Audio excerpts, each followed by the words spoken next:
Buli-bulin, potong-potong videoku, edit sakarepmu, bikin frame negatif di YouTube sampai kenyang, bledos perutmu, gak masalah.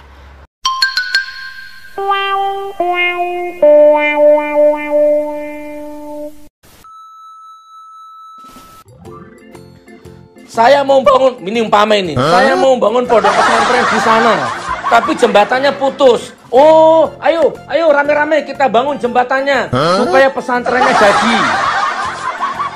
Itu kalau mau cari solusi. Saya mau bangun pondok pesantren di sana, tapi lampunya mati, belum ada lampunya. Oh, ayo, masyarakat, ayo sini. Ini ada Gus Nur mau bangun pesantren tahfidz Quran gratis, tapi belum ada lampunya. Ayo, kita bantu, ayo. PLN, masukkan lampu, ayo, kita urus izinnya. Itu kalau hatimu bersih. Itu kalau jiwamu bersih. Dia kira pesantren itu kalau ada bangunan, terus tengahnya ada masjid berkubah, terus ada kaligrafi. Dia mengira pesantren itu begitu.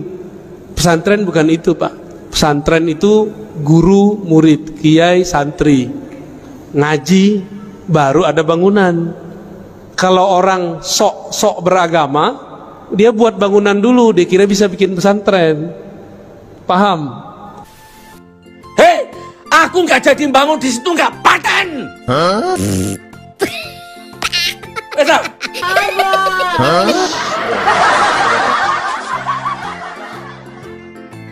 Nggak bangun di situ, nggak paten.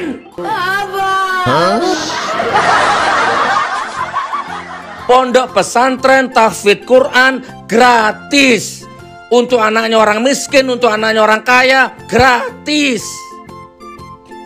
Saya nanti yang biayai semua, gaji-gaji ustadznya, saya yang biayai semua. Seperti pondok saya yang di Palu. Kita ini siapa bisa gaji-gaji orang? Emang kita bisa menjamin Quran yang kita sebar itu sahih? Ini mohon maaf nih orang-orang kaya ya. Antum percaya deh sama ustadz. Percaya sama ulama yang bersanad. Aku mau bangun pondok pesantren tahfidz Quran gratis, nggak bayar, harusnya dibantu. Saya mau tanya Pak, dari dulu negeri ini sudah ada belum pesantren tahfidz? Bapak jujur, sekarang yang buka rumah tahfidz, hafiz gak? Jujur aja Pak, hafiz gak? Rentan gak kemasukan? Itu maksud saya, paham? Susah, dasarmu iri, repot jadinya. Bapak kira saya bukan orang rumah tahfidz? Saya orang rumah tahfidz juga Pak.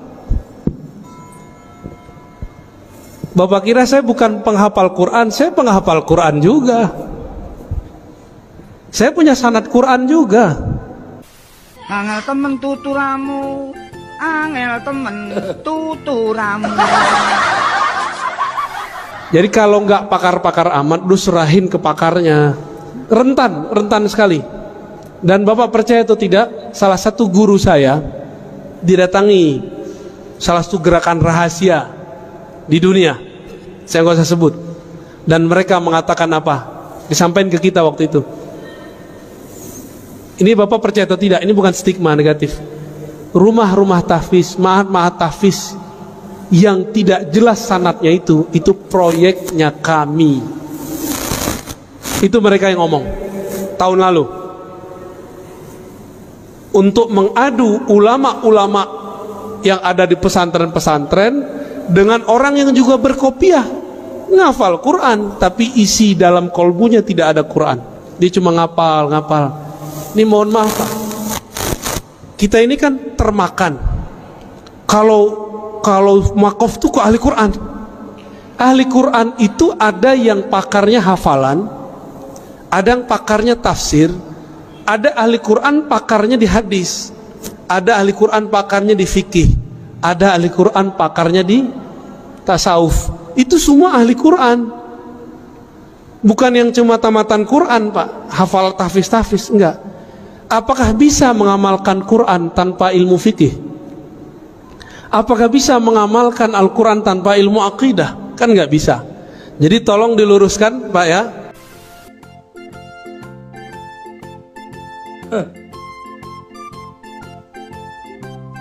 Allahu Akbar.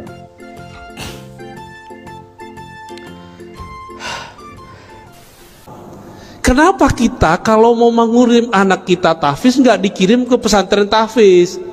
Di mana pesantren tahfiz di Indonesia paling maju? Anak kecil-kecil Pak, kayak gini hafiz 30 juz banyak.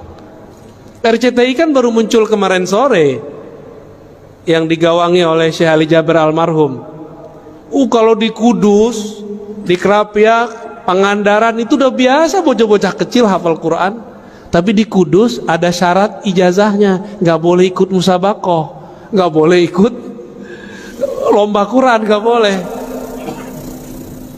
Anak-anak kecil hafiz Quran 30 juz, antum percaya nggak? Segede-gede gini. Kelas 6 SD udah ulang sekian kali. Masuk SMP udah belajar qiraat mereka sebagian.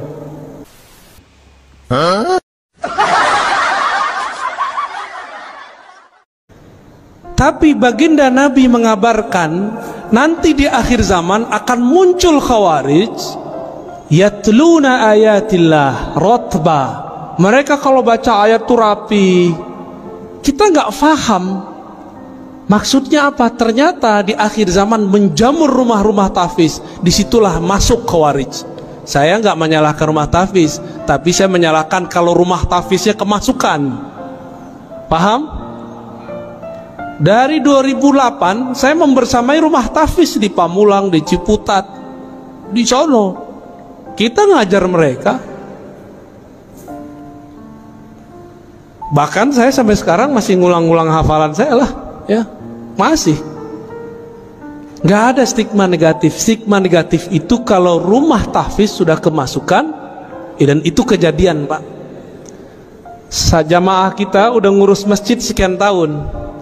Ada anak tetangga ditaruh di rumah tahfiz. Rumah tahfiz namanya kayak sahabat gitu, ya. Pas Ramadan ada surat dari madrasahnya untuk berceramah berkultum. Apa isi kultumnya? Dari awal sampai akhir menyalahkan amalan di masjid itu. Anaknya baru berumur 9 tahun. Kemasukan nggak? Kemasukan Pak. Itu di sana, di pusat itu. Saya nggak tahu nasibnya kalau di sini. Maka supaya tidak kemasukan, tolong orang-orang sekitar atau praktisi tahfiz bersanad dalam Al-Quran. Bukan hanya sanad bacaan, tapi juga sanad pemahaman.